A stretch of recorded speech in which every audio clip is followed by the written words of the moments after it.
Tips for life ಚಾನಲ್ಗೆ ನಿಮಗೆಲ್ಲರಿಗೂ ಸ್ವಾಗತ. ಅನೇಕರು ತಮ್ಮ ಕಾರಿನಲ್ಲಿ ಅವರಿಗೆ ಪ್ರಿಯವಾದ ದೇವರು ಮತ್ತು ದೇವತೆಗಳ ವಿಗ್ರಹ ಅಥವಾ ಫೋಟೋವನ್ನು ಇಟ್ಕೊಂಡಿರ್ತಾರೆ. ಆದರೆ ಅವರಲ್ಲಿ ಹೆಚ್ಚಿನವರಿಗೆ ಕಾರಿನಲ್ಲಿ ಯಾವೆಲ್ಲ ದೇವರ ವಿಗ್ರಹ ಅಥವಾ ದೇವತೆಗಳ ಫೋಟೋಗಳನ್ನು ಇಟ್ಕೊಳ್ಬಹುದು ಅನ್ನೋದರ ಬಗ್ಗೆ ಮಾಹಿತಿ ಇರಲ್ಲ. ಹಿಂದೂ ಧರ್ಮಕ್ಕೆ ಸೇರಿದ ಜನರು ಕೇವಲ ಮನೆಯಲ್ಲಿ ಮಾತ್ರ ದೇವರು ಅಥವಾ ದೇವತೆಗಳ ಫೋಟೋ ಹಾಗೂ ವಿಗ್ರಹಗಳನ್ನು ಇಟ್ಟುಕೊಳ್ಳೋದು ಮಾತ್ರವಲ್ಲ, ತಾವು ಮಾಡುವ ಕೆಲಸದ ಸ್ಥಳಗಳಲ್ಲಿ, ವ್ಯಾಪಾರ ಮಾಡುವ ಸ್ಥಳದಲ್ಲಿ ಹಾಗೂ ಕಾರಿನಲ್ಲಿಯೂ ಸಹ ದೇವರ ಫೋಟೋಗಳನ್ನು ಇಟ್ಕೊಂಡಿರ್ತಾರೆ. ಕಾರಿನಲ್ಲಿ ದೇವರ ಫೋಟೋ ಅಥವಾ ವಿಗ್ರಹಗಳನ್ನು ಇಟ್ಕೊಳ್ಳುವುದು ಶುಭ ಎನ್ನುವುದು ಎಲ್ಲರ ನಂಬಿಕೆಯಾಗಿದೆ. ಕಾರನ್ನು ಸ್ಟಾರ್ಟ್ ಮಾಡುವ ಮುನ್ನ ದೇವರಿಗೆ ನಮಸ್ಕರಿಸಿ ನನ್ನ ಪ್ರಯಾಣ ಸುರಕ್ಷಿತವಾಗಿರಲಿ ಎಂದು ಬೇಡಿಕೊಳ್ತಾರೆ. ಕಾರಿನಲ್ಲಿ ನಾವು ಯಾವ ದೇವತೆಗಳ ವಿಗ್ರಹ ಫೋಟೋಗಳನ್ನು ಇಟ್ಕೊಳ್ಬಹುದು ಅಂತ ನೋಡೋದಾದರೆ ಗಣೇಶನನ್ನು ವಿಘ್ನಹರ್ತ ಎಂದು ಕರೆಯಲಾಗುತ್ತೆ. ಈ ಕಾರಣಕ್ಕಾಗಿ ಅವನನ್ನು ಎಲ್ಲ ಕಾರ್ಯಗಳಲ್ಲೂ ಮೊದಲು ಪೂಜೆ ಮಾಡಲಾಗುತ್ತೆ.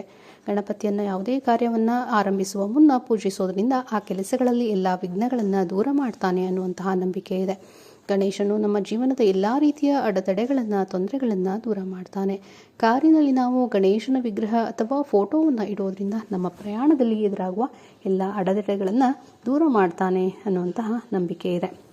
ನಂತರ ಕಾರಿನಲ್ಲಿ ನಾವು ದುರ್ಗಾದೇವಿಯ ವಿಗ್ರಹವನ್ನು ಇಟ್ಕೊಳ್ಳೋದ್ರಿಂದ ನಮಗೆ ಶಕ್ತಿ, ಧೈರ್ಯ ಮತ್ತು ರಕ್ಷಣೆಯನ್ನು ಒದಗಿಸ್ತಾಳೆ.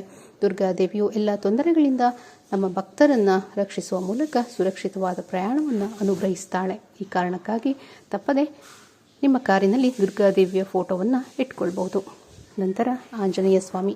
ಈ ಸ್ವಾಮಿಯು ಶಕ್ತಿ, ಬುದ್ಧಿವಂತಿಕೆ ಹಾಗೂ ವಿಜಯದ ಸಾಕಾರ ಮೂರ್ತಿ. ಹನುಮಂತನ ಪೂಜೆಯನ್ನು ಮಾಡೋದರಿಂದ ಶಕ್ತಿ, ಧೈರ್ಯದಿಂದ ಇರಬಹುದು ಎನ್ನುವಂತಹ ನಂಬಿಕೆ ಇದೆ. ಕಾರಿನಲ್ಲಿ ಆಂಜನೇಯ ಸ್ವಾಮಿಯ ವಿಗ್ರಹ ಅಥವಾ ಫೋಟೋವನ್ನು ಇಟ್ಟುಕೊಂಡು ಪ್ರಯಾಣ ಮಾಡಬಹುದು.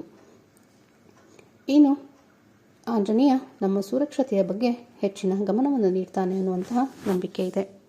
ಶಿವನು ಎಷ್ಟು ರುದ್ರನೋ ಅಷ್ಟೇ ಶಾಂತ ಸ್ವಭಾವದವನು. ಅವನ ಆದಿಯೋಗಿ ರೂಪವು ಇದಕ್ಕೆ ಸಾಕ್ಷಿಯಾಗಿದೆ. ಶಿವನ ಆದಿಯೋಗಿ ರೂಪವು ಆತನ ಧ್ಯಾನಸ್ಥ ರೂಪವನ್ನು ಪ್ರತಿನಿಧಿಸುತ್ತೆ.